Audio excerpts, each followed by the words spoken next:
के घर जा, वहां बड़े साहब आए हुए हैं, जाते ही उनके पैर पकड़ ले। मेरी जमीन मुझे वापस मिल जाएगी, मेरा घर मुझे वापस मिल जाएगा ना? बड़े साहब तेरे पे रहम खाकर तेरा लगान माफ कर देंगे। क्या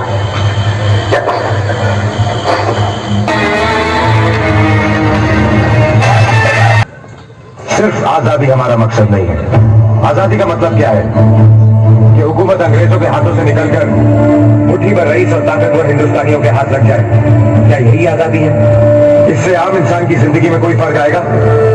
क्या मजदूर और किसान वर्ग के हालात बदलेंगे? उन्हें उनका सही हक मिलेगा? नहीं। आजादी सिर्फ पहला कदम है कॉमरेड्स।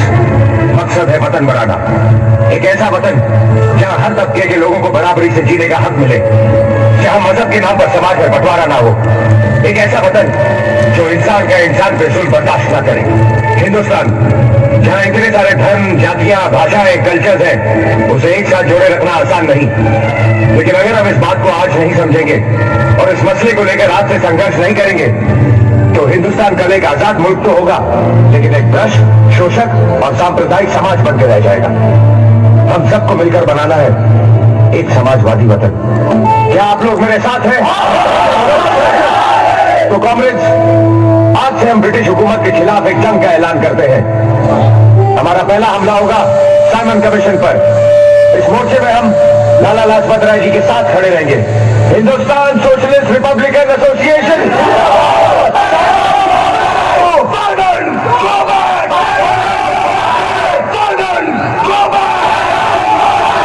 साइमन वापस जाओ,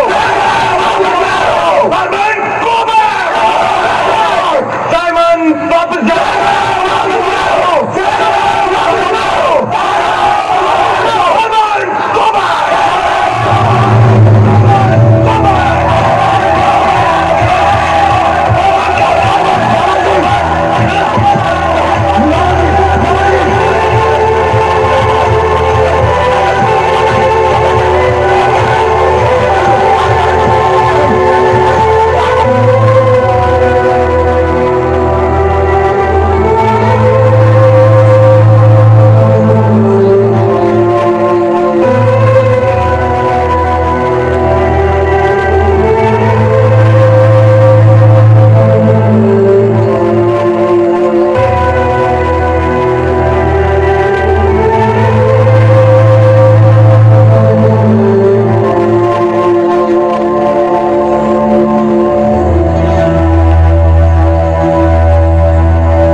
लालाजी की हत्या, 2 22 साल के पुलिस वाले सरेआम पीट पीट कर जान दे देते हैं उनकी, और कोई कुछ नहीं कर रहा। इसका जवाब हम देंगे। स्कॉट की हत्या करनी होगी।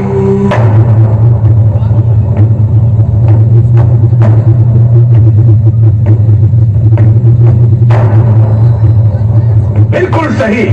सिर्फ यही तरीका है इस सरकार को सबक सिखाने का। इनके दिलों में खौफ पैदा करना जरूरी है, और इसी से खौफ पैदा होगा। दोबारा ऐसी हरकत करने से पहले वो 10 बार सोचेंगे। ये रहा पुलिस हेडक्वार्टर और उसके आसपास के इलाके का निशान। भगत सिंह और राजू, आप अटैक करिए। पहले भगत ही होगी। पंडित जी, आप इसे कवर दीजिए। जगोपाल, स्क्वाड पर नजर रखना शुरू करें। वारदात के दिन उसे पहचानना और इशारा करना तुम्हारी जिम्मेदारी है। एक्शन का दिन होगा 17 दिसंबर।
By the special powers vested in the hands of His Excellency the Viceroy of India, I proclaim the Public Safety Bill passed as law. Likewise, with the same authority and powers, I proclaim the Trade Dispute Bill passed.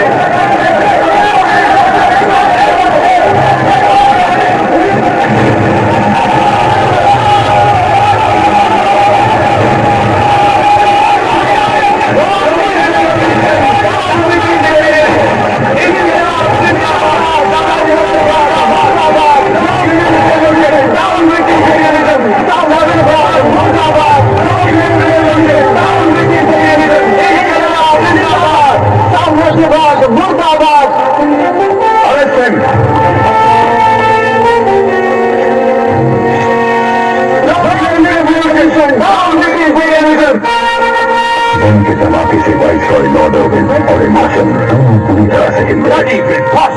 लेकिन ये जानकर बहुत ज्यादा बौखला गए कि बम फोड़ने वाले क्रांतिकारी किसी की जान नहीं लेना चाहते थे। राजगुरु, दफा 121 और दफा 302 के तहत फांसी।